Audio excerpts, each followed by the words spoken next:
देखो इसमें दिया है समांतर चतुर्भुज ABCD की बढ़ाई गई भुजा AD पर स्थित E एक बिंदु है। ठीक है, आगे दिया है तथा BE भुजा CD को F पर प्रतिच्छेदित करती है। तो दर्शाइए कि ABE समरूप होगा CFB के। तो ये हमें शो करके दिखाना है। तो सबसे पहले इसमें दिया है समांतर चतुर्भुज। तो समांतर चतुर्भुज तो आप लोगों को पता ही होगा कि ऐसा चतुर्भुज जिसकी क्या होती है, दो भुजाएं, मतलब आमने सामने की भुजाएं बराबर होती हैं। मतलब ये वाली भुजा इस भुजा के बराबर होगी और ये वाली भुजा इस भुजा के बराबर होगी। वैसे ही किसके साथ में होता है, आयत के साथ में भी होता है। बट आयत और इसमें क्या डिफरेंस है, आयत के सभी कोण 90 के बराबर हैं, जबकि इसके कोई भी कोण 90 के बराबर नहीं होते हैं। तो ये दोनों में डिफरेंस है। ठीक है, तो ये मैंने कोई समांतर चतुर्भुज बना दिया। इसमें है ABCD, तो मान लीजिए ये वाला A है, ये B है, ये C है और ये वाला जो पॉइंट है वो D है। ठीक है, यहाँ तक मैंने कर दिया। आगे दिया है कि बढ़ाई गई भुजा, इसमें एक भुजा आगे बढ़ानी है। कौन सी भुजा, AD। तो AD भुजा मुझे आगे बढ़ानी है। AD भुजा ये है तो इसको आगे बढ़ा दो। ठीक है, आगे बढ़ा दिया। बढ़ाई गई भुजा AD पर स्थित E एक बिंदु है। AD पर स्थित कोई पॉइंट E है। ठीक है, मतलब आगे बढ़ा के कोई सा भी एक पॉइंट यहाँ पे E आ जाता है। मान लीजिए यहाँ पे पॉइंट E आता है तो यहाँ पे मैं E लिख दूंगा। ठीक है, तथा BE, B और E, तो BE कब होंगे, जब हम इन दोनों को आपस में मिलाएंगे तभी होगा BE।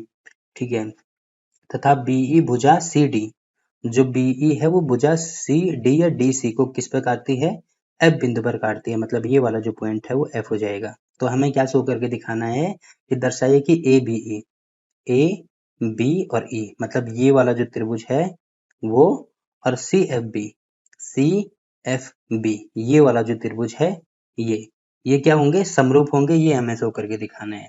तो कैसे शो करके दिखाएंगे, तो सबसे पहले जो जो चीजें हमने यहाँ पे बनाई हैं उसको हम यहाँ पे लिखेंगे।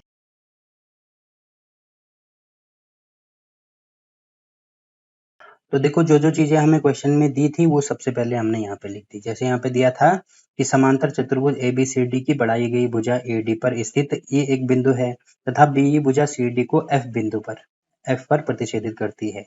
जैसे यहाँ पे लिखा था वैसे हमने यहाँ पे लिख दिया।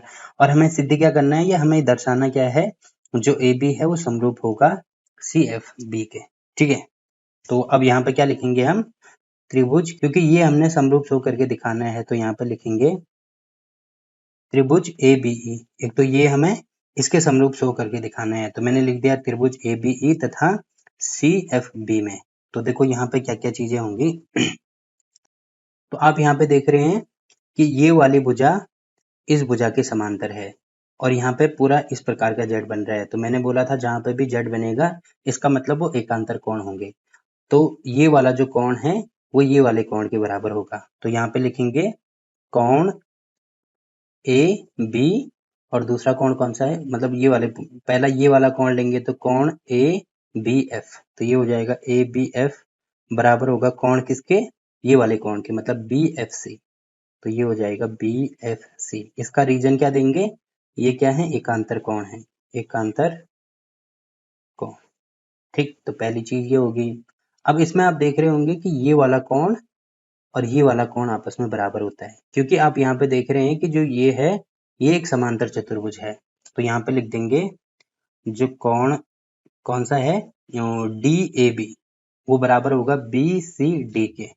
तो यहाँ पे लिख देंगे कोण DAB बराबर होगा कोण DCB के। क्यों, क्योंकि ये है जो समांतर चतुर्भुज है, ये पूरा एक समांतर चतुर्भुज बन रहा है। तो समांतर चतुर्भुज में सम्मुख कोण जो होते हैं, जैसे इसका सामने वाला कोण कौन सा होगा, इसके ठीक सामने देखो कौन सा दिख रहा है, ये वाला कोण। वैसे ही ये वाला कोण के ठीक सामने कौन कौन से दिख रहा है, ये वाला कोण दिख रहा है। तो समांतर चतुर्भुज में जो सम्मुख कोण होते हैं वो आपस में बराबर होते हैं। ये प्रॉपर्टी समांतर चतुर्भुज के बारे में आपको पता होनी चाहिए। तो ये वाला कोण इसके बराबर होगा, ये वाला कोण इसके बराबर होगा। तो यहाँ पे इसका रीजन मैं यहाँ पे लिख दूंगा, चूंकि समांतर चतुर्भुज के सम्मुख कोण बराबर होते हैं। तो ये रीजन मैंने यहाँ पे लिख दिया। अब देखो आप देख रहे हैं कि ये वाले जो त्रिभुज हैं, पहला त्रिभुज ये और दूसरा त्रिभुज ये, तो इसमें दो कोण बराबर हो गए। तो जब दो कोण बराबर हो गए तो हम ये कह सकते हैं कि ए के द्वारा, मतलब समरूपता की कसौटी ए के द्वारा जो त्रिभुज ABE है वो समरूप होगा त्रिभुज CFB के। और यही हमें शो करके दिखाना था। ठीक है, तो ये हमारा आंसर हो गया।